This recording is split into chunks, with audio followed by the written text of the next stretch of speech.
With the arrival of men on the American continent, the expansion and development of diverse civilizations began over its territory. Different tribes began to settle in the northern part of the continent, turning the plains into their home. Panaca Project presents the Sioux, Indomitable Spirits. Also known as Dakotas, and Nakotas, the Sioux were nomads moving in pursuit of herds of American bison or buffalo, which provided them their meat and hides. Originally from the Great Lakes region, according to the earliest records of the 17th century explorers, they dominated today's Minnesota, Wisconsin, Iowa, and North and South Dakota. The Sioux were the largest tribe on the prairies, and they were divided into bands or clans, each one of them led by a chief. These groups used to meet once a year in the summer at hoops or camps in order to exchange knowledge about hunting areas and to warn about the enemy tribes they had faced before. Since while some tribes were friends like the Cheyenne, others were rivals like the Pawnee or the Chippewa. The Sioux also used sign language when they encountered tribes with whom they did not share a language. They live in teepees or tents, made of buffalo hide and decorated with geometric designs or drawings of animals. Inside, each person had a place to sit, work, or sleep, always with a fire in the middle of the place. Furthermore, when they had to move heavy things, they used the so-called travois, which were small sledges pulled by dogs or people.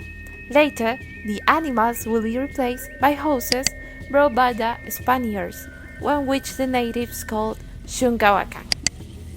In the religious field, they venerated the spirits that represent the sun, the earth, and the sky, with a marked belief in animism. The Sioux worshipped the Great Spirit, or Wakantaka, who, according to their belief, allowed them to live in their land. Here, the figure of the Wapia, a kind of shaman that predicted the future and manifested promotions of spiritual nature, was highlighted.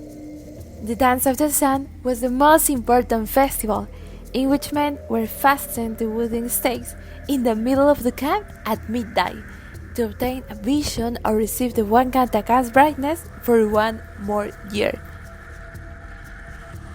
They also used the famous sweet tents, that were tents with burning stones in which they poured water to generate vapor for religious rituals, as it was believed that the warmth purified the body and filled it with energy. Also, the pipe played an important role in the social relations of the Sioux, since it was customary for men to smoke together when they received a friend's visit, as well as some herbs whose smoke was considered sacred. As for their diet, the Sioux did not cultivate crops or raise livestock. Instead, they hunted buffalo and other wild animals, and gathered the plants that grew around their settlements. In the winter season, or when they had to travel, they ate pemmican, a meat cut into strips and dried, preserved with berries in fat. The Sioux used to wear long tunics made of buffalo skins over their usual clothing, and in winter they would also wear thick bear skins. At important occasions, great warriors wore feathers in their headbands, and the scalps of their enemies sewn into their costumes. The feathers on the helmets expressed the achievements of a warrior, such as how he had been victorious from the fight, or the number of blows he had struck against an enemy. Feathers were also used to decorate spears, arrow shafts, shields, war helmets, and pipes. Warriors or hunters also used to paint their faces with bright paints and eye-catching drawings, which they used to track the sport of important spirits. Also, every winter they paint the most important events of the year on the buffalo's skin, and they call it the winter story.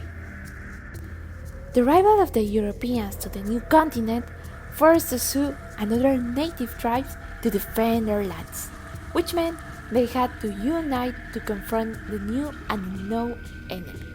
In this context, the Black Hill War took place, when the Crazy Horse, chief of the Sioux, refused to sell the Black Hills or Pacasapa to the well-known white men, since they considered these hills sacred, and also because they were requested by the already formed United States, due to rumors, later verified, of the existence of gold in their lands. However, despite the Sioux leaders' refusal, European miners and pioneers violated the existing agreements by embarking on the gold rush, which triggered a declaration of war by Crazy Horse and Sitting Bull, another Sioux leader. During this confrontation, the American Indians achieved few victories. The most notable, won by the Sioux and their Cheyenne allies, was the Battle of the Little Big Horn, where Lieutenant Colonel George Armstrong Custer and his men were defeated. Also, the Sioux leader, Oglaga Red Cloud, won significant victories in the so-called Red Cloud War for the control of the Powder River Territory.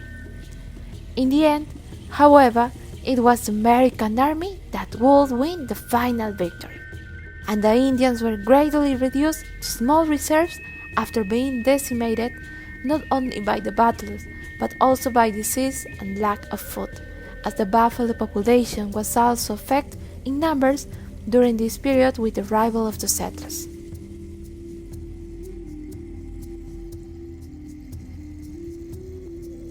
We are Panaca Project, and we invite you to subscribe and to visit our website. Follow us on our social media and share our story.